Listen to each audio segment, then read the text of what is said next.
Heard about this Monterey shooting late last night, early this morning when I got up. Possible motive to Monterey Park shooting. Who can Tran is suspected have killed 11 at the Star Ballroom Dance Studio Monterey Park on Saturday night? All right. I'm going to find out a little bit more.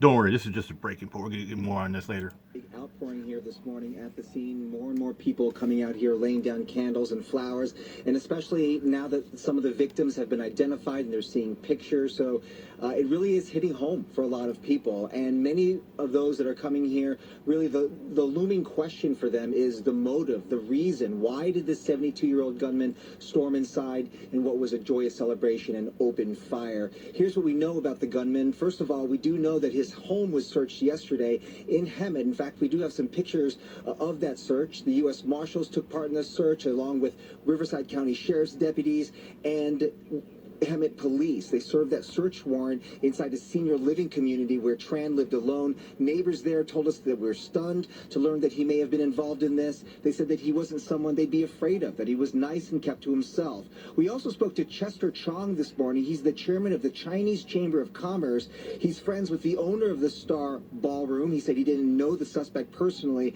but talking to others in this community, he believes that the mass shooting could have stemmed from some sort of a domestic dispute. Listen.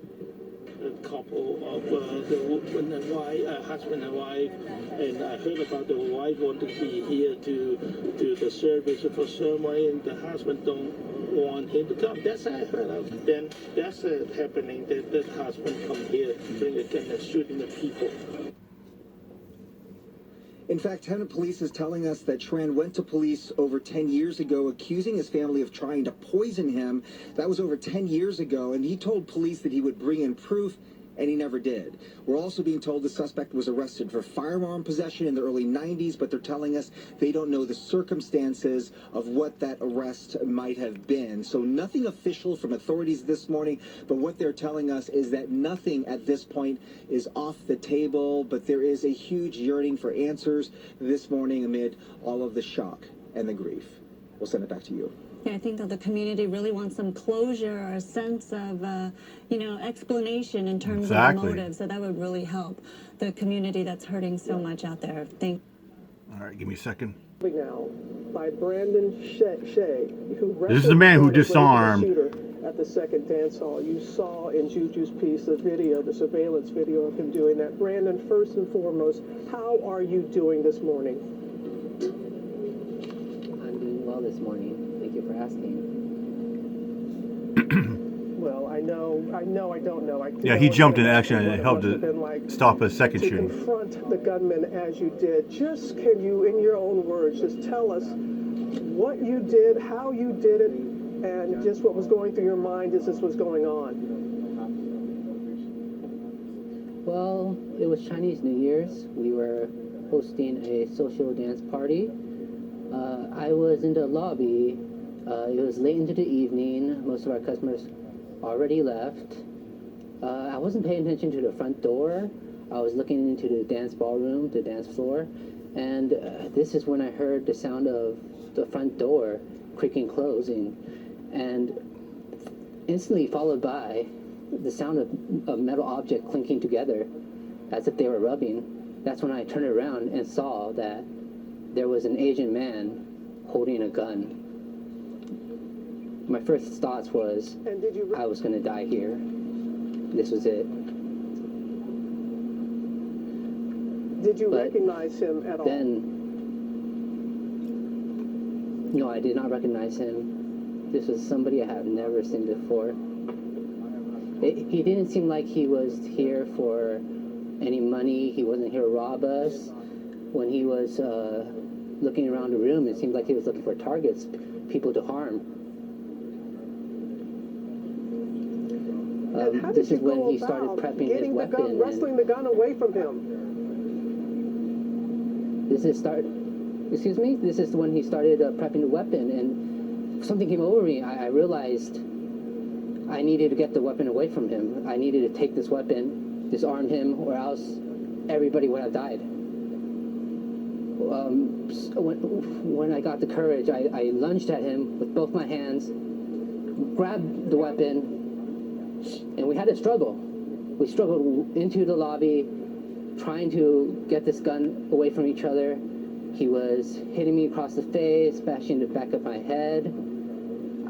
I was trying to use my elbows to separate the gun away from him, creating some distance. Finally, at one point, I was able to pull the gun away from him, shove him aside, create some distance, point the gun at him, intimidate him, shut him and say, "Get the hell out of here. I'll shoot. Get away. Go." And at this point, I thought he would run away, but he was just standing there contemplating whether to fight or to run away. I really thought I would have to shoot him if he came at me.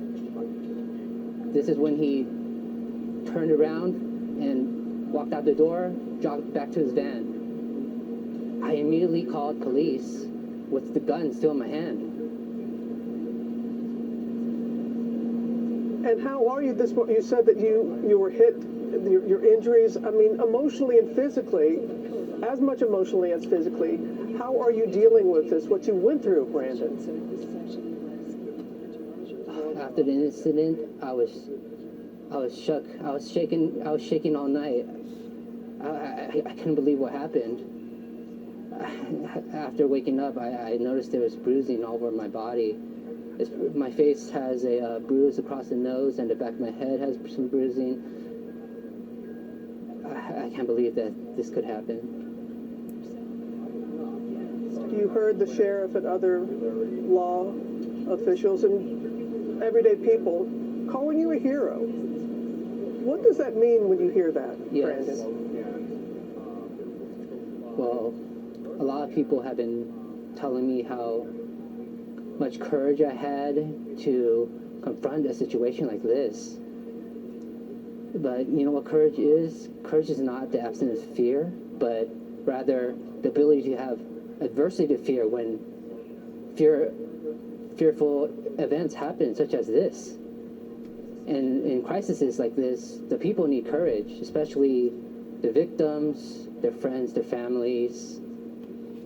My heart goes out to everybody involved, especially the people in Stardance Studio and Monterey Park.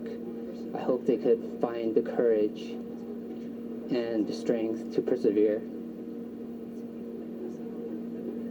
That is so well said for you to feel that way, and I know it's very important for you to get that message out to those here in Monterey Park. Brandon, say thank you. Thank you for the courage that you displayed. A lesson for It takes a us. lot of courage, man. Please, This guy is a do true take hero in care my of us, book. okay? He's a true hero.